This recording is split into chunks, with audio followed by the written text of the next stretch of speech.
1986వ సంవత్సరంలో భారీ తారాగణంతో వచ్చిన ఒక క్రేజీ చిత్రం ఈ జీవన పోరాటం.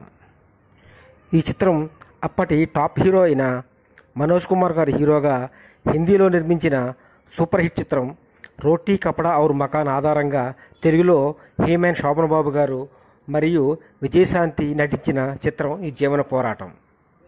అమితాబ్ బచ్చన్ గారు హిందీలో ఒక ముఖ్య పాత్రను పోషించారు.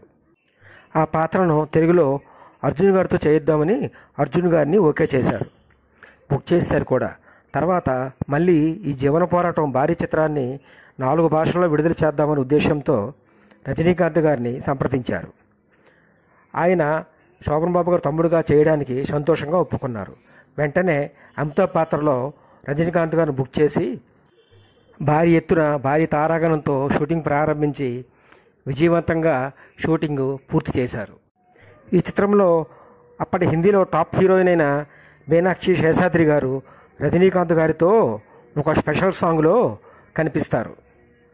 ముగ్గురు మిత్రులు, బంధం లాంటి చిత్రాలు శోభన్ బాబు గారు, రాజచంద్ర కాంబినేషన్లో విడుదలై సూపర్ హిట్ అయ్యాయి కనుక ఈ చిత్రానికి రాజచంద్ర గారే దర్శకత్వం వహించారు.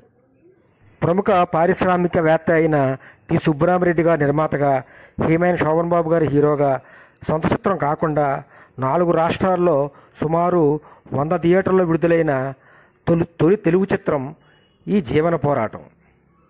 ఇక ఈ చిత్ర విజయాన్ని చూస్తే 12 కేంద్రాల్లో షిఫ్టులతో 50 రోజులు ప్రదర్శించబడింది మరియు 6 కేంద్రాలలో షిఫ్టులతో 100 డేస్ ప్రదర్శించబడ్డ చిత్రం ఈ జీవన పోరాటం.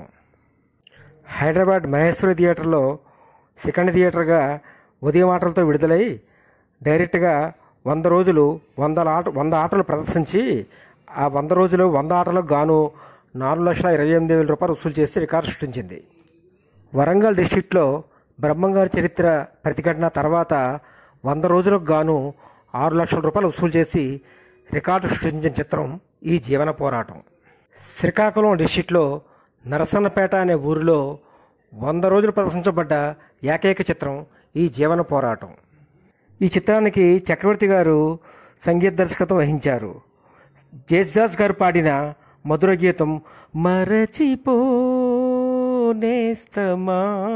అనే పాట గోల్డెన్ హిట్ సాంగ్ మరియు డూయిట్ సాంగ్ మరువకుమా అనురాగం అనే పాట చక్కని డూయిట్ సాంగ్ మరియు దశరథ రాముడు నీవంట ధరణిజ సోముడు నీవంట అనే డూయిట్ సాంగ్స్ ఈ 3 సూపర్ హిట్ సాంగ్స్.